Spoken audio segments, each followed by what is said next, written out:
की, भारत माता की। आज इस नामांकन रैली के अंदर हमारे बीच में दिल्ली से पधारे हमारे राष्ट्रीय मंत्री और राजस्थान के सह प्रभारी मेरी बड़ी बहन विजयताई जी राठकर और हमारे बीच में राजस्थान की सरकार के मंत्री जिनका हमने अभी ओजस्वी उद्बोधन सुना, ऐसे हमारे राजस्थान सरकार के मंत्री आदरणीय राज्यवर्धन सिंह जी राठौड़ साहब और साथ ही हमारे यहाँ के प्रभारी आदरणीय जोराराम जी कुमावत साहब राजस्थान सरकार के मंत्री, और साथ ही बीकानेर से हमारे बीच में आए राजस्थान सरकार के मंत्री आदरणीय सुमित जी गोदारा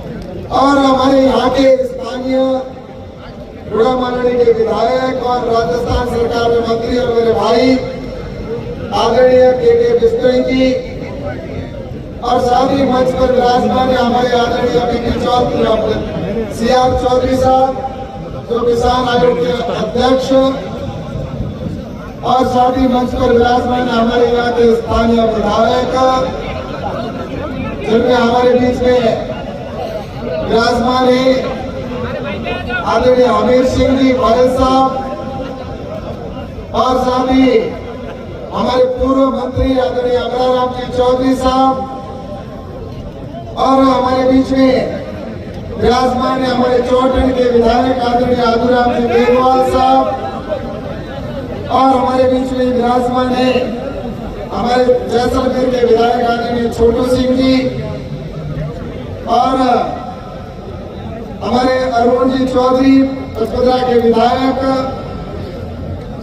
और हमारे बीच में विराजमान है जिनका हम सब अच्छे से जानते हैं कि उनके पिताजी का, उनके दादाजी का इस बाड़मेर और जैसलमेर की धरती पर जिन्होंने किसानों की सेवा की है, ऐसे रामदान जी की पोती आदरणीय गंगाराम जी की पोती यहाँ की विधायिका मेरी बड़ी बहन प्रियंका चौधरी जी,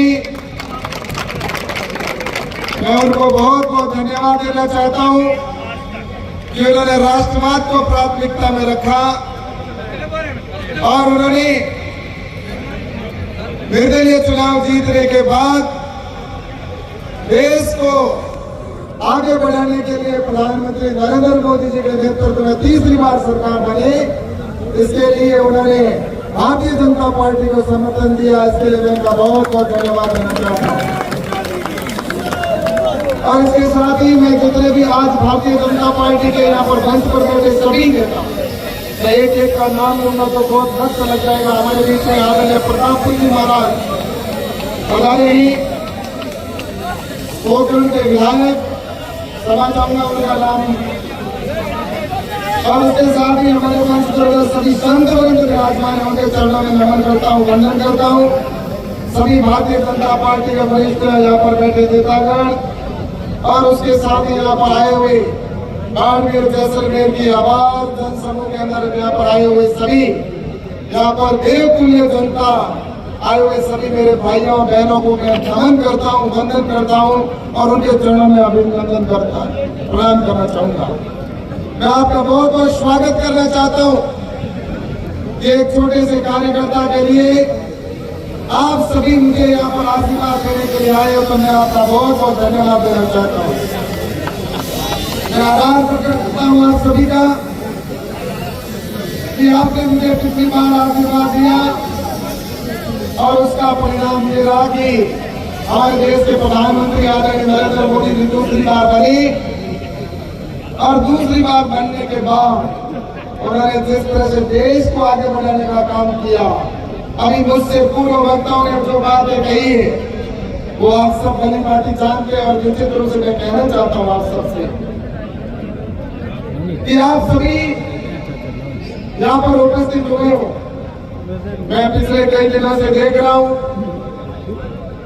इस राजस्थान के अंदर आप सबने जैसा कि ऐसी सरकार बनाई, जो भारतीय जनता पार्टी की सरकार करने के बाद में जो उन्होंने वादे किए वो पूरे होते जा रहे हैं और उन्होंने जो घोषणा पत्र में किए थे उसके लगभग 42% काम 3 महीने के अंदर पूरे हो चुके हैं।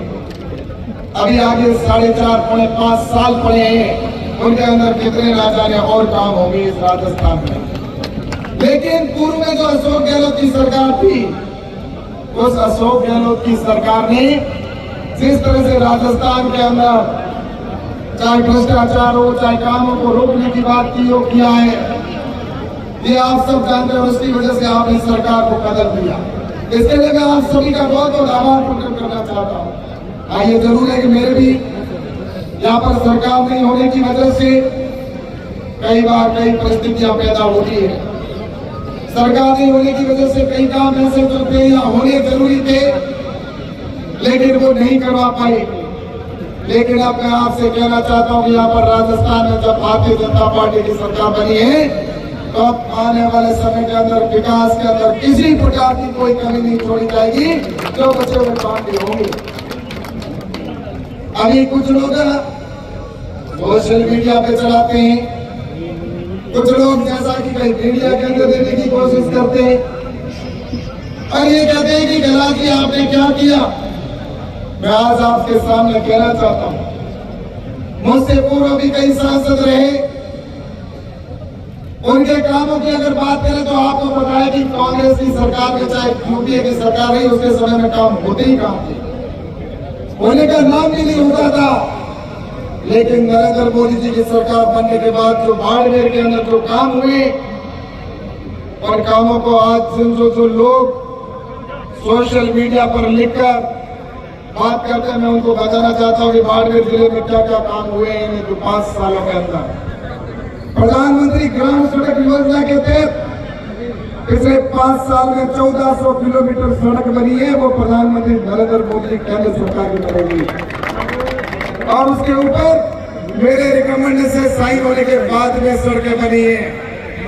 उसके बाद में अगर गरीब की सड़कों की बात करूं तो गरीब की सड़कों के अंदर 580 किलोमीटर सड़कें बनी है यहाँ पर, और राष्ट्रीय राजमार्ग की अगर सड़कों की बात करो जो हाईवे हैं, ऐसे अगर कोई बने तो उनके भी लगभग 700 किलोमीटर सड़क बनी है, जिसकी कीमत भी 11,699 करोड़ रुपए के खर्च करके नेशनल हाईवे इस बाड़मेर जिले में बनाए गए। और उसके साथ ही पचमंद्रा के अंदर रिफाइनरी का काम जो आज पूरा होने जा रहा है, जिसका भी 73,000 करोड़ रुपए भारत सरकार की ओर से लगाकर यहाँ पर काम किया जा रहा है। उसके साथ ही उज्ज्वला गैस योजना के तहत इस बाड़मेर जैसलमेर के अंदर लगभग 50,000 कनेक्शन दिए गए। उसके साथ ही गरीबन योजना के अंदर भी 4,40,000 लोग आज भी राशन सामग्री फ्री में ले रहे हैं राजस्थान इस बाड़मेर जैसलमेर के अंदर। उसी के साथ में बाड़मेर में मेडिकल कॉलेज खोला गया। जैसलमेर के अंदर भी आकांक्षी जिला घोषित करा के वहां पर भी मेडिकल कॉलेज खोलने का निर्णय हुआ। और उसके साथ ही अगर बात करें समग्र शिक्षा की बात करें तो उसका पैसा खर्च हुआ। नेशनल हेल्थ मिशन के ऊपर भी खर्च हुआ। प्रधानमंत्री किसान सम्मान निधि का जो पैसा जाता है किसानों के खाते में डायरेक्ट पैसा आता है, वो डायरेक्ट पैसा जो जाता है 2,000 रुपए हर 4 महीने के किसान के आते हैं। नरेंद्र मोदी जी एक बटन दबाते हैं, वो कृषि मंत्रालय जो मेरा है उस कृषि मंत्रालय के अंदर हमारे साइंस सीधे किसानों के खाते में पहुंचते हैं। किसान सम्मान निधि का पैसा भी आज यहाँ पर लगभग 1,000 करोड़ रुपए राजस्थान में जैसलमेर में पहुंचा है। और ऐसा यहाँ पर जैसा कि बाड़मेर जैसलमेर के अंदर हुआ, किसानों के लिए फसल बीमा के अंदर कई जगह जिस तरह से किसान सब फसल बीमा दिया गया है, लेकिन अभी बीच में राजस्थान की सरकार ने सिर्फ 65 करोड़ रुपए देकर किसानों को फसल बीमा का क्लेम सेटलमेंट करके जाना चाह रही थी। भ्रष्टाचार करना चाहते अधिकारी मिले उसमें सब मंत्री से लेकर। जब मुझे पता चला कि राजस्थान के बाड़मेर जैसलमेर के किसानों के साथ में धोखा हो रहा है, उनका क्लेम बनना चाहिए लगभग 500 550 करोड़ रुपए। ये 65 करोड़ में सौदा कर निकलना चाहते हैं, बीच का घपला करना चाहते हैं। मैंने दिल्ली बुलाया उनको और अधिकारियों को कहा कि जिस तरह से आप ये जांच करके क्या गलत किया, सही जांच करो। और सही जांच कराने के बाद में भारत सरकार इन्वॉल्व हुई और उसके बाद में 542 करोड़ रुपए किसानों के खातों में पहुंचे। और ऐसे टोटल मिलाकर जो फसल बीमा है वो 1362 करोड़ रुपए पिछले 5 साल में किसानों के खाता में पहुंचा है। बाजरा का अनुसंधान केंद्र हैदराबाद में रिसर्च होता था, बाजरा का हमारा बाजरा सबसे यहाँ पैदा ज्यादा होता है, लेकिन रिसर्च होता है हैदराबाद में। उसके लिए बुढ़ा मनाली के अंदर बाजरा का अनुसंधान केंद्र स्वीकृत कर दिया गया और उसका टेंडर हो चुका है और बहुत जल्दी वहां पर भव्य बिल्डिंग बनेगी और रिसर्च का काम प्रारंभ हुआ है। इसी प्रकार से बाजरा अनुसंधान चाहे जेजेएम का पैसा हो, जल जीवन मिशन का पैसा 53,500 करोड़ रुपए, विद्युतीकरण के कनेक्शन हुए 2,44,000 कनेक्शन अभी हुए। सोलर का हब बना, CSR फंड से हमने 75 करोड़ रुपए देने का काम किया।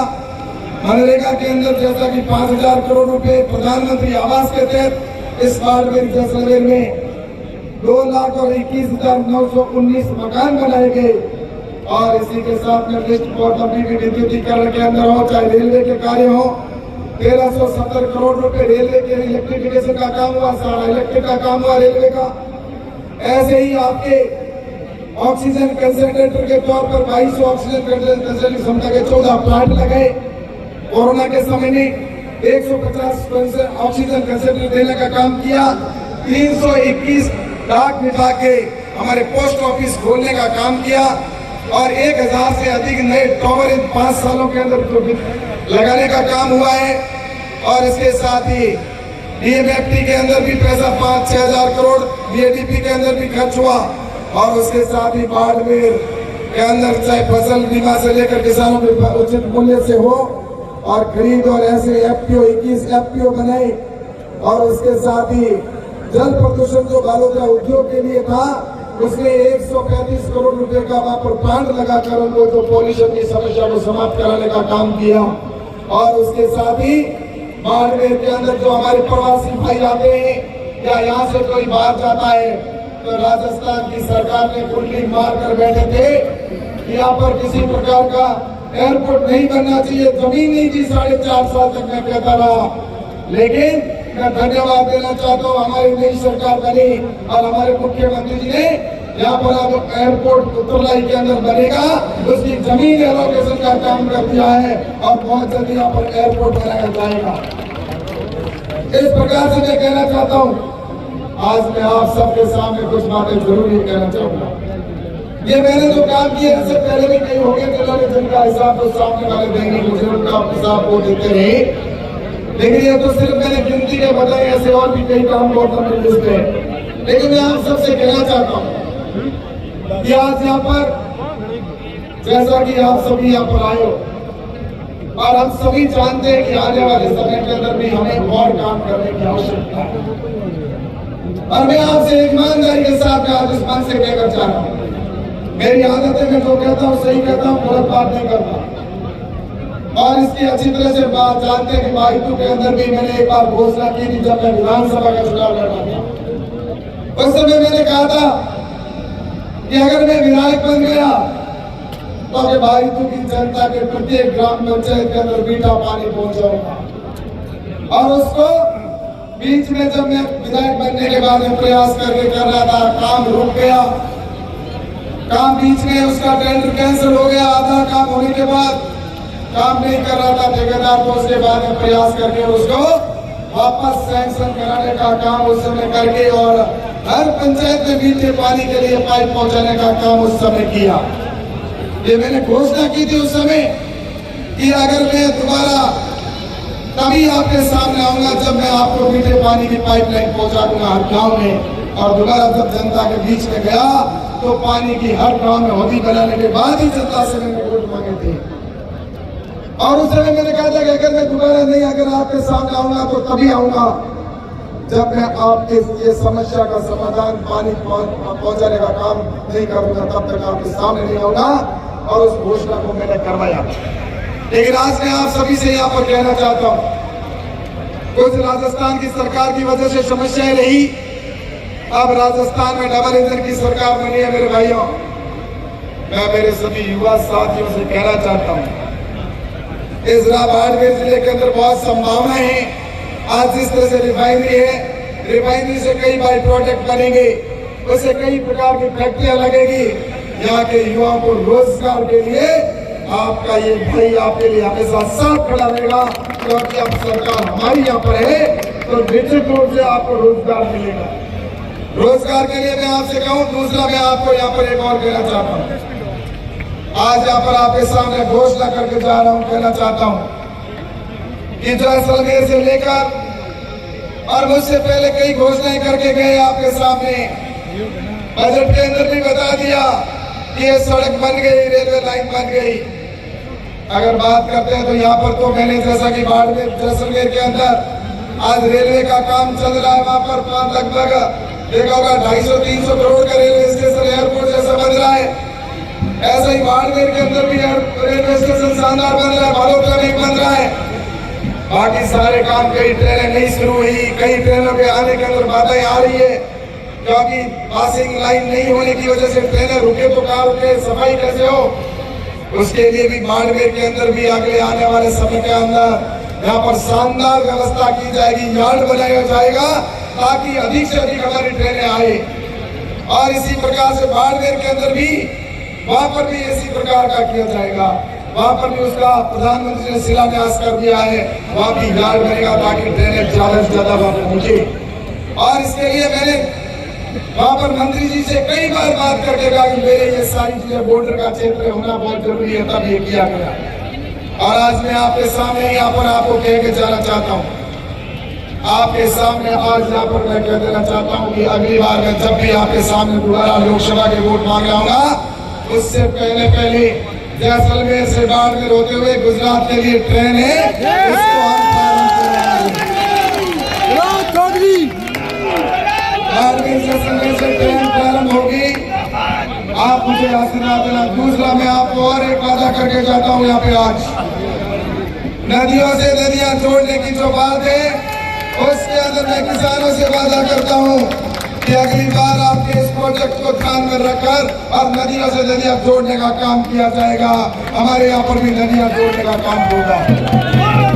और मैं आपके सामने दोबारा और कहना चाहता हूँ, हमारे मुख्यमंत्री जी से जिस तरह से यहाँ पर सरकार है, मैं मेरे विधायकों और सबको साथ लेकर नर्मदा को कैसे आगे बढ़ाया जाए और उसके साथ ही इंदिरा गांधी नहर को भी आगे बढ़ाकर और इस तरह से ये बाड़मेर, बड़ोदरा और जोशियाड़ा और गुलामालनी और सारा क्षेत्र मेरे किसानों के लिए कैसे खुशहाल हो, ऐसे मैं आप सबसे कहना चाहता हूँ। क्या आप चाहते हैं? आप सभी यहाँ पर चाहते हैं कि नहीं चाहते? अगर चाहते तो मुझे दोनों हाथ खड़े करके बताओ। और मैं आपको बताना चाहता हूँ, बहुत बहुत धन्यवाद देना चाहता हूँ। ये किसानों की बात है और मैं आज यहाँ पर ये राजस्थान की सरकार अगर चाहती तो ये चीजें हो जाती, लेकिन राजस्थान में कांग्रेस की सरकार थी, उसका सहयोग नहीं मिला और उसकी वजह से ये संभव नहीं हुई। मैंने आपको बताया कि हमारे यहाँ पर पड़ोस में ही हमारे जोधपुर के सांसद गजेंद्र सिंह जी जल शक्ति मंत्री हैं। मेरी कई बार बात हुई उनसे कि हमारे यहाँ पर प्रोजेक्ट आगे बढ़े, लेकिन राजस्थान की सरकार का उन्होंने कहा सहयोग नहीं है, वो नहीं चाहती, इसलिए संभव नहीं हुआ।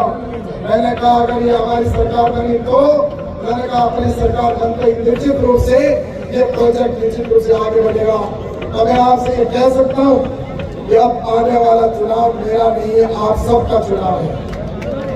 ये आपके लिए मैं आपके सामने चरण अभी मैं नतमस्तक हुआ और मैं आप सबसे कहना चाहता हूँ, ये मेरे लिए, मैं तो आपके सामने एक छोटा सा कार्यकर्ता हूँ भारतीय जनता पार्टी का, लेकिन ये चुनाव हमारे देश के प्रधानमंत्री आदरणीय नरेंद्र मोदी जी का चुनाव है। हमें प्रधानमंत्री आदरणीय नरेंद्र मोदी जी बनकर जनता के बीच में जाना है और आप सभी के आशीर्वाद से मैं आप सबसे निवेदन करना चाहता हूँ कि आने वाले समय में जो बाड़मेर जैसलमेर लोकसभा क्षेत्र है, वो जो पिछड़ा हुआ रहा है, इसको वापस हम कैसे हरा भरा बनाएं।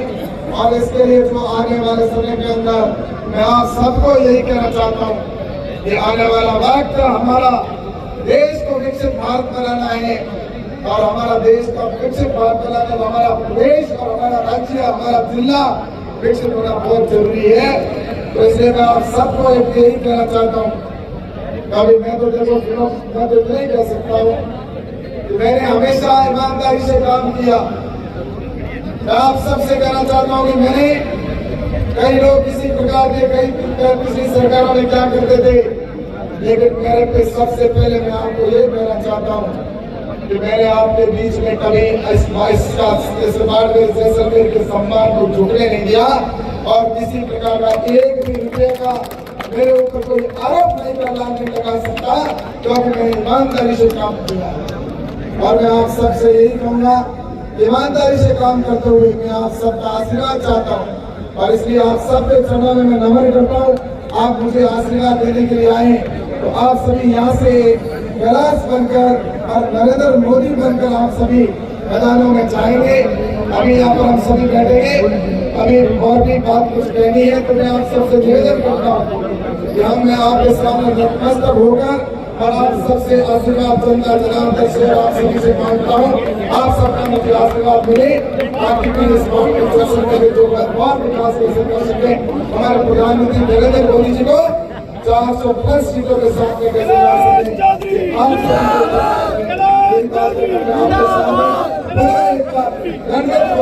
प्रणाम करना चाहूँगा, आपको बहुत बहुत धन्यवाद देना चाहूँगा।